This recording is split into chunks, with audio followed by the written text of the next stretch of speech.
नमस्कार, आप देख रहे हैं बालाजी न्यूज और मैं हूं आपके साथ श्वेता। तो चलिए रुक करते हैं आज की मुख्य खबर पर।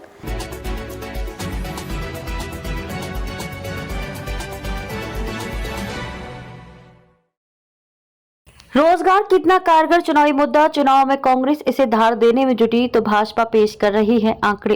रोजगार प्रत्येक चुनाव का एक स्थायी मुद्दा है। पहले लोकसभा चुनाव से लेकर अब तक शायद ही कोई चुनाव हुआ हो जिसमें रोजगार मुद्दा ना रहा हो। केवल भारत ही नहीं, अमेरिका जैसे विकसित देशों में भी रोजगार का सवाल कभी दबा नहीं। अहम सवाल यह है कि क्या ये स्थायी मुद्दा निर्णायक मुद्दा भी होता है। इसमें शक नहीं कि युवाओं के बीच इसका असर होता है। इसलिए मुख्य विपक्षी दल कांग्रेस इसे धार देने में जुट गई है, पर सत्ताधारी भाजपा की ओर से कुछ आंकड़े भी पेश किए जा रहे हैं। जॉब गिवर यानी नौकरी देने वाला बनाने की दिशा में काम कर रही है। ऐसे में ये माना जाना चाहिए कि रोजगार के मुद्दे का प्रभाव विश्वसनीयता और प्रतिबद्धता पर जाकर टिकेगा। इस स्थायी मुद्दे के स्थायी समाधान के लिए नया रास्ता ही ढूंढना होगा। युवाओं के लिए कांग्रेस की गारंटी। कांग्रेस करीब 21 करोड़ युवाओं को पाले में लाने के लिए 5 गारंटी देने की घोषणा कर चुकी है। इसमें सरकार में खाली 30 लाख पदों को तय समय में भरना व युवाओं को 1 साल तक 8,500 रुपए मासिक मानदेय के साथ उन्हें कुशल बनाना शामिल है।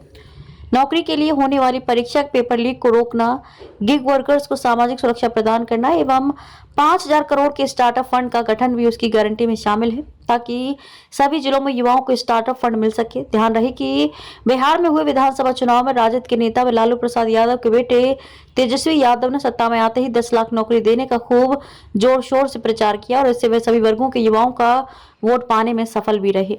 दक्षिण भारत के राज्य तेलंगाना और कर्नाटक के विधानसभा चुनाव में भी कांग्रेस ने रोजगार के मुद्दे को उछाला था, लेकिन कांग्रेस को अगर विश्वसनीय ढंग से युवाओं को अपने साथ करना है तो फिर ये भी बताना होगा कि पिछली कांग्रेस सरकारों के समय और वर्तमान में कांग्रेस शासित राज्यों में इस दिशा में कितना काम हुआ, वरना ये सिर्फ चुनावी स्टंट बनकर रह जाएगा। स्टैटिस्टा कंज्यूमर ने किया सर्वे। स्टैटिस्टा कंज्यूमर ने हाल ही में चुनाव के मुद्दों की जानकारी के लिए शहरी क्षेत्र के 24,000 उपभोक्ताओं का एक ऑनलाइन सर्वे किया। इसमें 52% उपभोक्ता ने बेरोजगारी की अहम चुनावी मुद्दा बताया।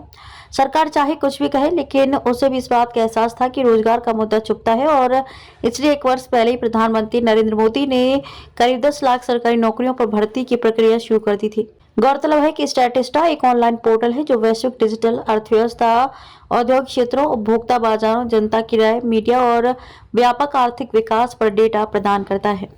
भाजपा बता रही ऐसे मिलेगा रोजगार का मौका। भाजपा की घोषणा पत्र में क्या होता है ये तो वक्त बताएगा, लेकिन वह ये बताना शुरू कर चुकी है कि कैसे भारत के युवाओं को सिर्फ देश में ही नहीं बल्कि पूरी दुनिया में रोजगार का मौका मिलने वाला है।